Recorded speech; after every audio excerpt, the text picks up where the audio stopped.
I'll now recognize the gentleman from Georgia, Mr. Collins. Thank you, Mr. Chairman. And we're moving, I know, understanding, just reiterating the 5-minute rule. Mr. Mueller, I have several questions, many of which that you just answered will be questioned here in a moment, but I want to lay some foundation. So we'll go through these fairly quickly. I'll talk slowly. I'm said that I talk fast. I will talk slowly. Thank you, sir. In your press conference, you stated any testimony from your office would not go beyond our report. We chose these words carefully. The work speaks for itself. I would not provide information beyond that which is already public in any appearance before Congress. Do you stand by that statement? Yes. Since closing the special counsel's office in May of 2019, have you conducted any additional interviews or obtained any new information in your role as special counsel? In the wake of the report? Since the closing of the office in May of 2019.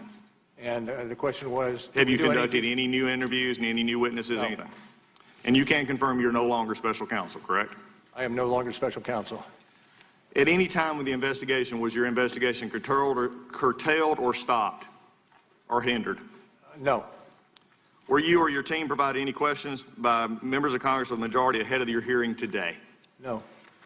Your report states that your investigative team included 19 lawyers and approximately 40 FBI agents and analysts and accountants. Are those numbers accurate? Could you repeat that, please? 40 FBI agents, 19 lawyers, intelligence analysts, and forensic accountants. Are those numbers accurate? This was included in your report. Generally, yes. Is it also true that you issued over 2,800 subpoenas, executed nearly 500 search warrants, obtained more than 230 orders for communication records, and 50 pen registers? That went a little fast for me. Okay. In your report, I'll make this very simple. You did a lot of work, correct? Yes, that I agree to. A lot of subpoenas, a lot of pen registers. A lot of subpoenas. Yes. Okay, we'll walk this really slow if we need to. A lot of search warrants. All right, a lot of search warrants, a lot of things. So you're very thorough. The what? In your opinion, very thorough. You listed this out in your report, correct? Yes. Thank you. Is it true the evidence gathered during your investigation, given the questions that you have just answered, is it true the evidence gathered during your investigation did not establish that the President was involved in the underlying crime related to Russian election interference as stated in Volume 1, page 7? We found insufficient evidence of the President's culpability.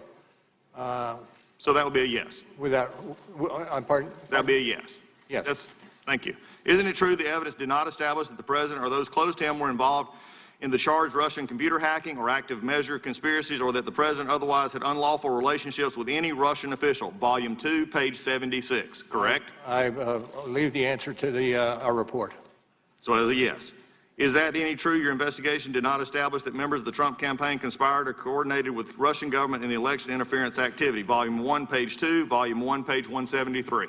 Thank you. Yes. Yes, thank you. Although your report states collusion is not so specific offense, and you've said that this morning, or a term of art in federal criminal law, conspiracy is. In the colloquial context, are collusion and conspiracy essentially synonymous terms? You're going to have to repeat that for me.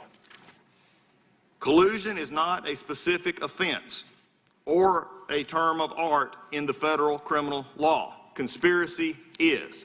Yes. In the colloquial context, known public context, collusion and conspiracy are essentially synonymous terms, correct? No. If no, on page 180 of volume 1 of your report, you wrote, as defined in legal dictionaries, collusion is largely synonymous with conspiracy, as that crime is set forth in the General Federal Conspiracy Statute 18 U.S.C. 371. You said at your May 29th press conference and here today, you choose your words carefully. Are you sitting here today testifying something different than what your report states? Well, what I'm asking is if you can give me the citation, I can look at the citation and evaluate whether it is accurate. Okay, let me just be clarified. You stated that you would stay within the report. I just stated your report back to you. And you said that collusion and conspiracy were not synonymous terms. That was your answer, was no. That's correct. In that, page 180 of volume 1 of your report, it says, as defined in legal dictionaries, collusion is largely synonymous with conspiracy, as that crime is set forth in General Conspiracy Statute 18 U.S.C. 371. Now, you said you chose your words carefully. Are you contradicting your report right now? Not when I read it. So you would change your answer to yes then? No. If you look at the language. I'm reading your report, sir.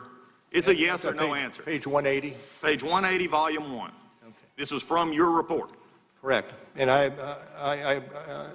Leave it with the report. So the report says, yes, they are synonymous. Yes. Hopefully, finally, out of your own report, we can put to bed the collusion and conspiracy. One last question as we're going through.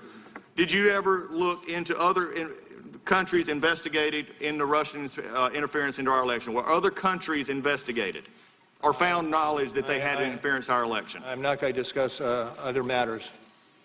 That I yield back.